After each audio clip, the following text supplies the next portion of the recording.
Avant que la vidéo commence, je t'invite à rejoindre le groupe Ici c'est Paris, un groupe Facebook géré par 3 partenaires qui font un excellent boulot des vidéos, de l'actualité du PSG.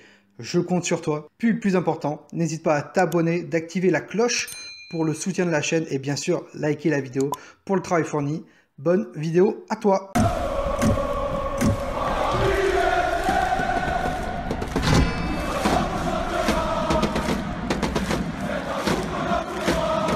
Parisiens, parisiennes, bonjour à tous. Voilà, c'est fait, on est en finale de la Ligue des Champions. Mardi, on a battu Leipzig.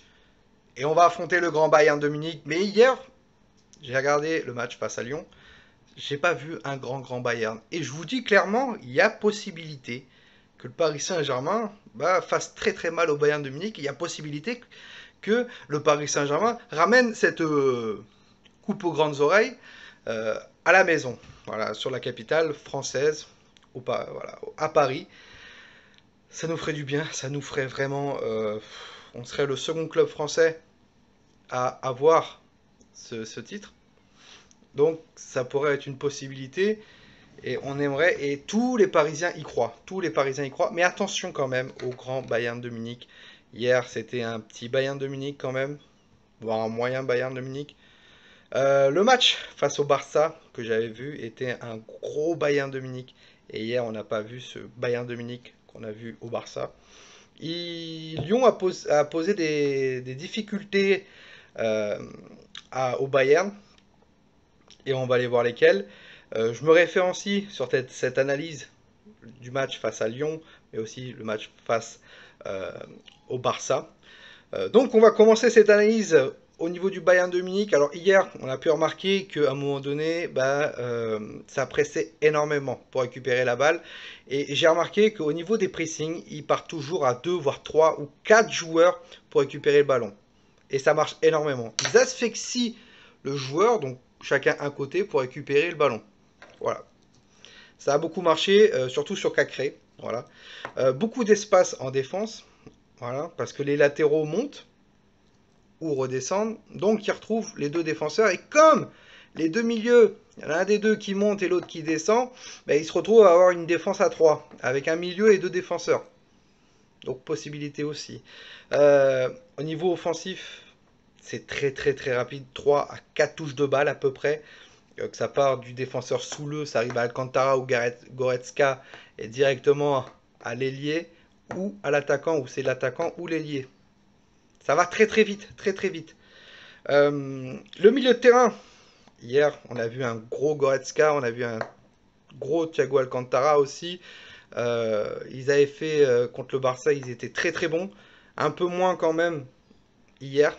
Je les ai trouvés un peu en difficulté pendant quelques moments, mais mieux après le quart d'heure de Lyon. Voilà.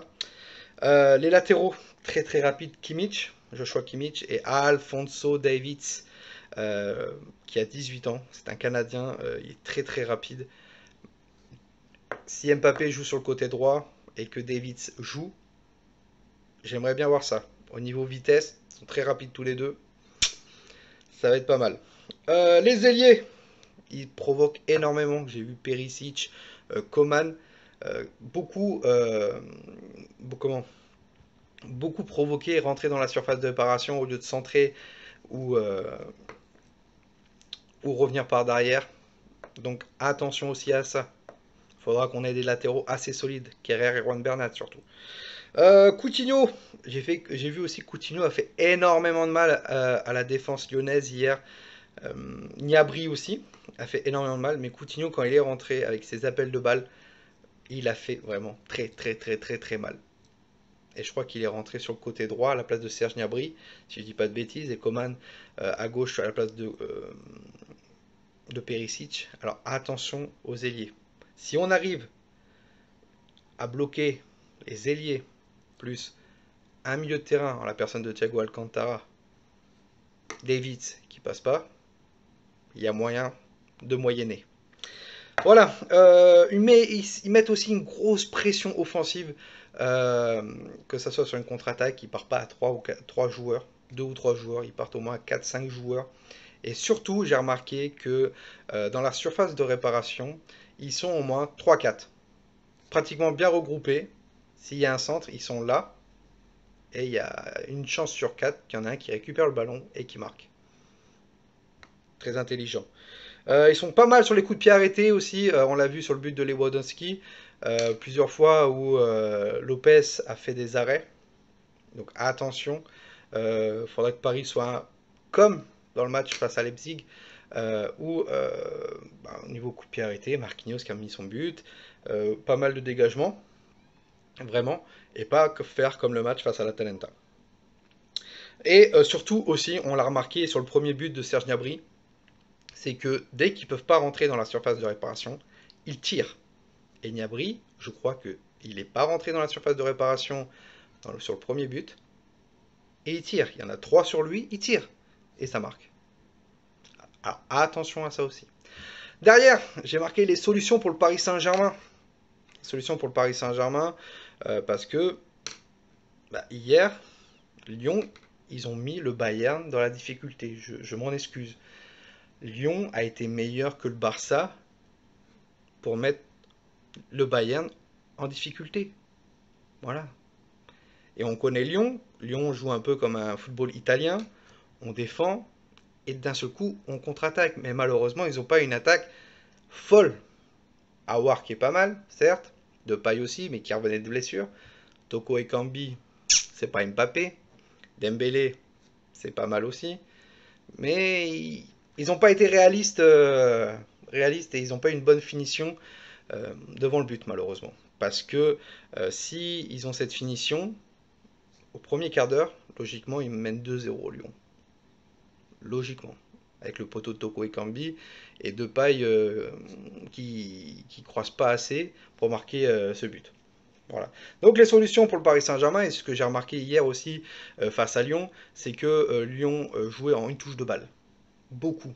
Pour aller vite, très très vite. C'est une solution. Vraiment. Pressing à 2 joueurs. Lyon le faisait pareil aussi.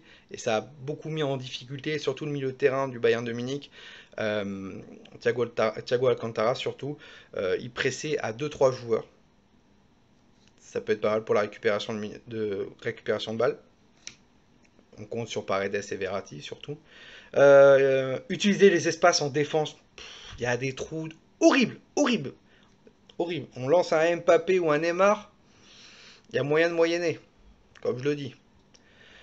Donc, contre-attaque. Jouer en triangle, une touche de balle en triangle.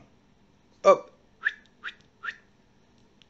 Il y a une grosse possibilité. Ils l'ont fait plusieurs fois aussi, Lyon, hier. Et ça a marché. Ne pas les laisser centrer, comme je l'ai dit. Ils sont très forts sur coup de pied arrêté, que ce soit corner ou coup franc. Mais au centre, Lewandowski, il est assez grand. Voilà. Et comme je l'ai dit juste avant, ils ont beaucoup de joueurs dans la surface de réparation. 3-4 joueurs, pratiquement assez regroupés pour que un des ailiers ou un latéraux centre pour que un des joueurs offensifs ait la balle. Voilà, donc faire très attention sur les centres. Je pense que Thiago Silva et Kimpembe feront le boulot. Comme je l'ai dit, on peut leur faire très très mal en contre-attaque. Juste un Neymar ou Di Maria qui fait une passe, qui fait une passe avec un Mbappé qui fait un appel ou vice versa, ça peut faire très mal avec la vitesse, très très mal, vraiment. Donc voilà, casser les lignes, très important aussi. On compte sur Paredes. Voilà, une bonne passe pour Neymar qui fait un appel derrière Neymar qui part loin, qui peut casser ce milieu de terrain et cette défense, comme il a fait face à Leipzig. Et surtout, ce que j'ai vu et que Lyon a fait à un moment donné, et que Paris a fait aussi face à l'Atalanta, c'est que quand Navas était au goal, et que Paris allait pour partir attaquer, au pressing adverse, il y avait au moins 5-6 joueurs face à l'Atalanta. Hier, j'ai revu le même cas, le Bayern de Munich, pressé à 3 voire 4-5 joueurs. Et Lopez, qui était très intelligent, balançait sur Aouar. Et donc ça a éliminé 5 joueurs de l'équipe adverse.